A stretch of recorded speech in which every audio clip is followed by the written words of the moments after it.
I just realized that the first video I made ran more than 15 minutes, and so at the end of it, it cut off the school law of ethic, moral values of educators. So, this is part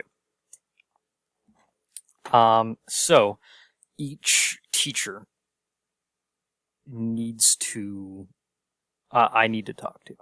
Every single teacher. I need to be in the room. I need to have a conversation face to face with every single educator.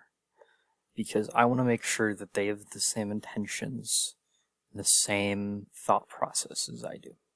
Not exactly the same, because not everyone has the exact same. But I need them to have a similar perspective to me when it comes to preparing these students the best we can. I need them to be aware that I'm not as uptight and strict. I don't want to be uptight and strict. I want us to be able to have fun, and I want us to be able to enjoy being here and teaching. But I would want the other educators to realize that what's most important is the students. And I want them to realize they don't have to worry about pleasing me just to stay here. Right? I'm not going to be the kind of person that snaps my fingers and makes them disappear. I don't want to be that person. I would want to help them however I could. If they're not doing something right, talk to them about it. Not hide. Not do something unexpectedly. Just talk to them. I wouldn't want there to be a surprise, not because I hate surprises, but because I wouldn't be surprised.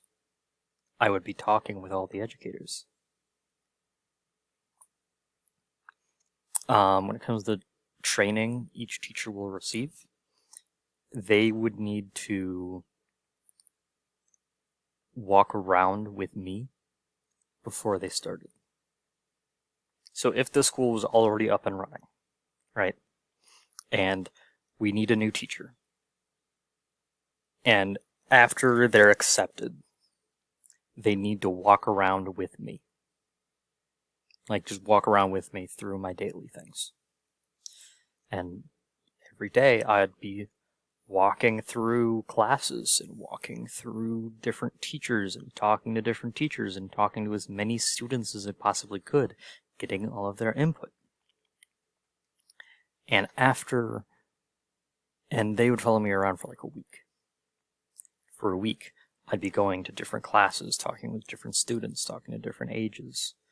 And what I'd eventually do is then at the end of the week, I'd say, okay, so now for the next week, you're going to pick one teacher that we saw, and you're going to stay with them and observe them for a week.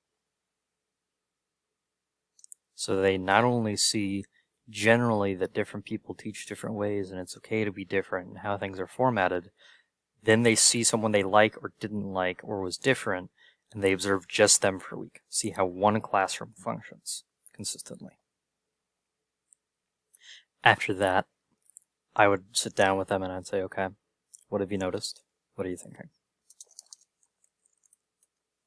And hopefully that's how we format their classroom. The way I would kind of want things formatted is similarly to, if you've ever watched Victorious, how their school would function.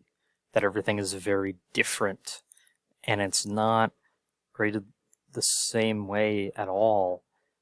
It's all about, making sure that they learn whatever they're supposed to learn, and that they're prepared for the future. So yeah, this is part 2, and I have already made it 5 minutes long. Thanks for listening. I hope I have you as a teacher again, and see you later.